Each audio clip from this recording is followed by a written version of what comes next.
Okay, I'm here with Tony from Wildwood Soundworks, and I talked to you last year at Knobcon, Tony, but you got some new stuff in the works. That's right.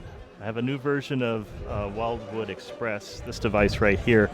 This is a more compact version of the product that was available last year. And then I also have Wildwood Lightning, which is an even more compact version of the product. They both share the same firmware and the same functions, but the user interface is quite a bit different between the two, as well as the pricing. So these are the standard list prices that I'm offering right now. And in both units, it's a sampler, a sequencer, and a synthesizer. It's got a built-in sample set of 128 instruments and 56 drum and percussion sounds.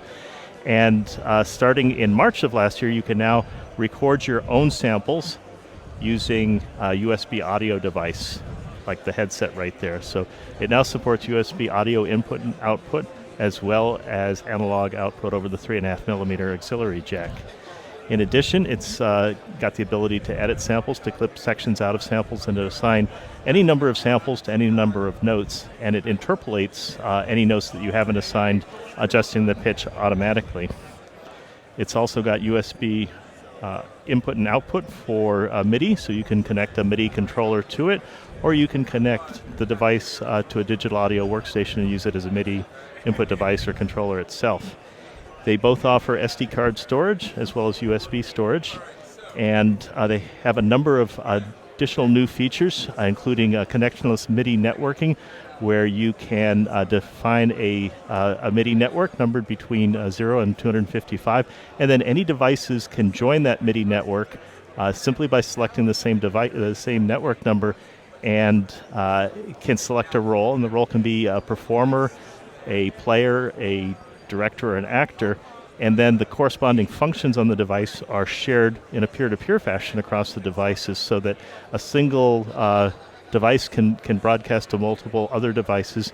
This enables you to have multiple devices that you use yourself, so that the keyboards, for example, are in different channels that support 16 channels with 128 instruments. At one time, one of those 128 instruments is assigned to each channel. And so you could have multiple devices configured slightly differently, different octaves, different channels. Or it would also be fun to play with a band and have each member basically jamming with their own device. So that's the connectionless MIDI networking feature.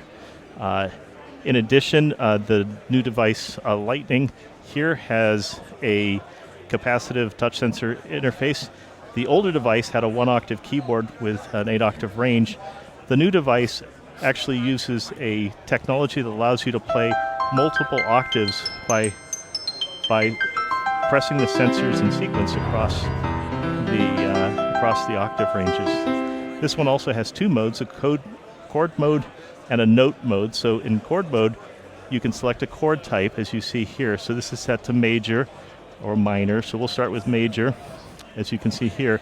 Then the next note you press is the root of that chord, and you can play up or down from that starting point. So that's major, minor, seventh, minor seventh, major seventh, and so on and so forth. There's 14 chord types altogether, one assigned to each of those, as well as each pair of two. And you can also go to the note mode and play the individual notes as opposed to the notes in the chord. The older device has a dedicated 12-key function keypad, whereas the new device has a touch screen. And so when you press the lower right corner, you can see the function key assignments overlaid on top of the view or menu that's beneath it. This device has 6 views: chord, note, the piano roll, the song view, the sampler, and the step view. So you can record in real time, or you can use a quantized step-based recording mode. It comes with a sample. It comes with a built-in sample set. It also comes with 56 demo songs that various artists have contributed to the public domain.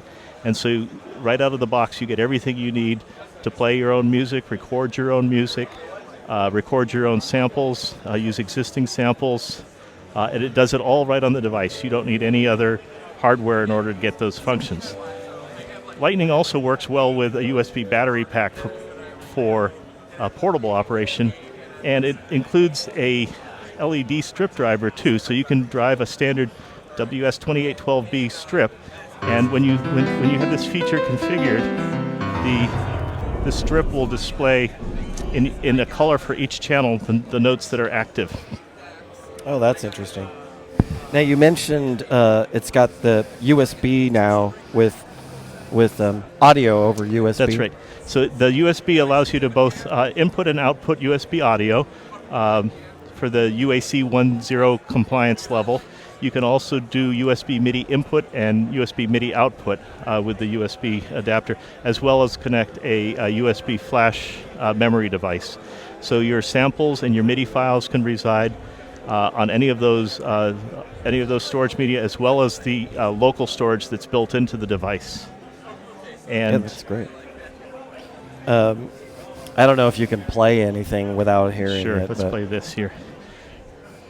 I'll just talk briefly about this. This was available last year as well. Okay, yeah. So all of the devices feature a built-in web browser, all of the devices feature a built-in web server that you can connect to over Wi-Fi from any standard browser. So we just have this browser set up to show you on a larger screen the display that's also included on the device itself. You can interact with the device using the keyboard attached to the browser as well. So you can control the device completely using the browser. What we're looking at here is we're looking at the sampler view. Each note has one or more samples associated with it. And in here you can select a region of your sample like that, and then you can assign that region to a note or multiple notes. You can also zoom in on a sample. So this shows you a detailed view of the sample right down to the individual waveforms. Can we hear that? This here will show you the sequencer. So this is the real-time sequencer, and as you can see here, the measure numbers are indicated. It also tells you the time signature of the piece as well as the tempo, and you can set the key signature as well. So if you'd like to play along with some existing sheet music, you can set the key signature of the device to the key signature of the music.